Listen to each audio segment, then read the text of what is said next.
देखिए नादिया, मैं नजूमी नहीं हूँ। मैं जो है मुस्तकबिल में देख नहीं सकता। लेकिन जो मैंने गुज़श्ता 15-20 साल में इंसदाद शोरश और इंसदाद दहशतगर्दी के हवाले से जो है वो दर्जनों के हिसाब से जो किताबें पढ़ी और जो आर्टिकल्स पढ़े और जो जिस ज़माने में हम ये कर रहे थे तो ज़मीन पर जाके देखा।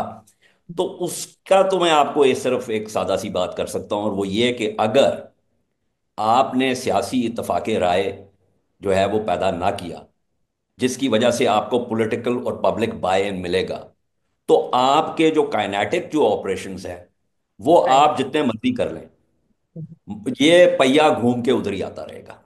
सही। सही। तो ये तो बात बिल्कुल वाज़ेह होनी चाहिए। इफ्तिखार ने बात की, एंड इनका नब्ज पर हाथ है, कि अगर तो ये इत्तफाक राय मुमकिन नहीं है, तो फिर सवाल ये पैदा होता है, जैसे मैंने पहले बात की थी, कि वो सियासी जमातें जो कि आईन और कानून के दायरे में रहते हुए निज़ाम का हिस्सा हैं, अगर उनके साथ आप खलीज जो है वो पुर नहीं कर सकते, तो फिर बलूचिस्तान में जो सियासी इत्तफाक राय की ज़रूरत है और वो बहुत ज़्यादा पेचीदा और मुश्किल काम है, तो वो कैसे मुमकिन हो। देखिए नादिया, मैं नजूमी नहीं हूँ। मैं जो है मुस्तकबिल में देख नहीं सकता। लेकिन जो मैंने गुज़श्ता 15-20 साल में इंसदाद शोरश और इंसदाद दहशतगर्दी के हवाले से जो है वो दर्जनों के हिसाब से जो किताबें पढ़ी और जो आर्टिकल्स पढ़े और जो जिस ज़माने में हम ये कर रहे थे तो ज़मीन पर जाके देखा, तो उसका तो मैं आपको ये सिर्फ एक सादा सी बात कर सकता हूँ, और वो ये कि अगर आपने सियासी इत्तफाक राय जो है वो पैदा ना किया, जिसकी वजह से आपको पॉलिटिकल और पब्लिक बाय इन मिलेगा, तो आपके जो काइनेटिक जो ऑपरेशंस हैं वो राइट। आप जितने मर्जी कर लें, ये पहिया घूम के उधर ही आता रहेगा।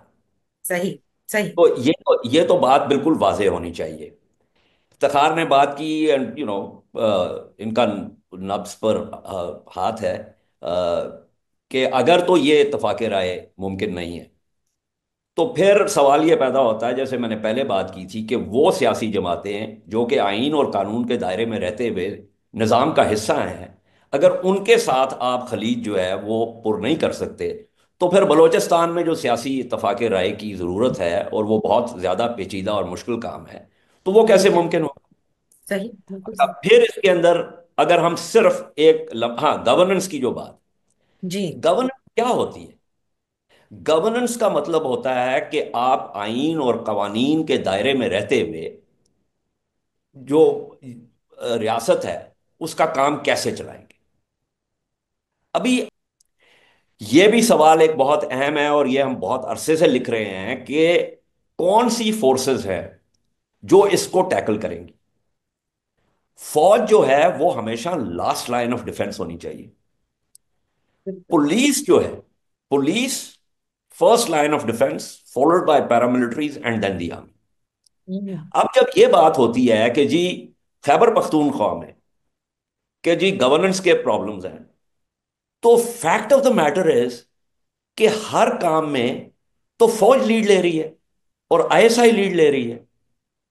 तो फिर अगर आपने इस पूरे पैराडाइम को सर के बल खड़ा कर दिया है, तो फिर कैसे आप तवक्को करते हैं कि पुलिस और पैरामिलिट्री, उनके पास ना तो रिसोर्सेज हैं, ना उनके पास उस तरह की ट्रेनिंग है, ना उनके पास वो स्किल सेट्स हैं कि जिस जो जरूरी है।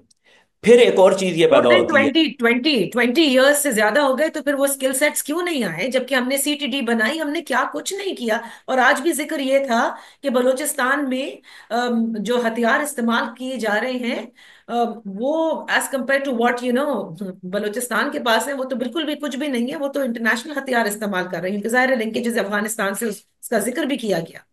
तो देखिए वी वो हथियारों, मैं हथियारों की बहस में इसलिए नहीं पढ़ूंगा कि वो एक नया बाब खुल जाएगा, और वो चूंकि वो बात लंबी हो जाएगी, क्योंकि that's very close to my heart, so उसको हम थोड़ी देर के लिए एक तरफ रखते हैं। सही। देखिए बात यह है कि 2016 में ये पुलिस की बात हुई। 2016 में मैं डेरा इस्माइल खान में जाके जनरल तारिक खान का मैंने इंटरव्यू किया, कैपिटल टीवी के लिए।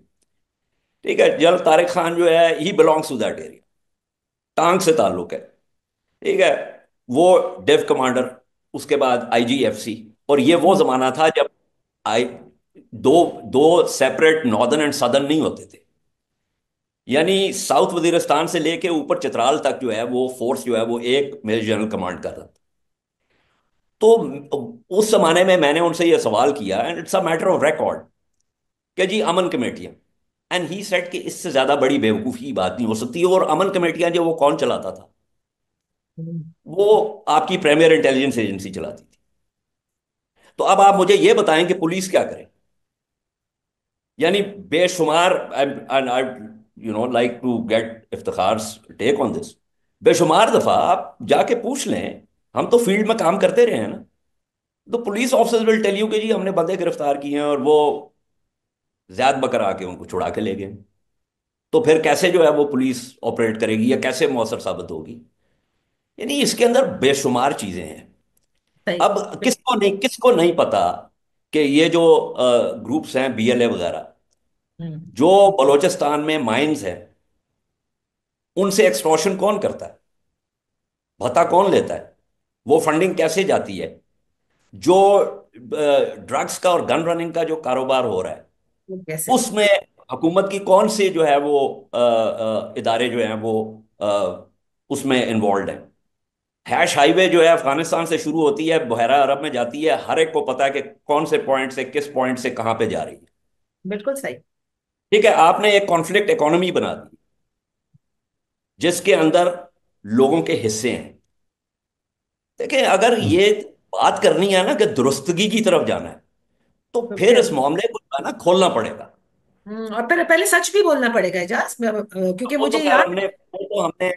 पाकिस्तान बनने के बाद से अब तक ना अपने साथ बोला है ना कौम के साथ बोला है।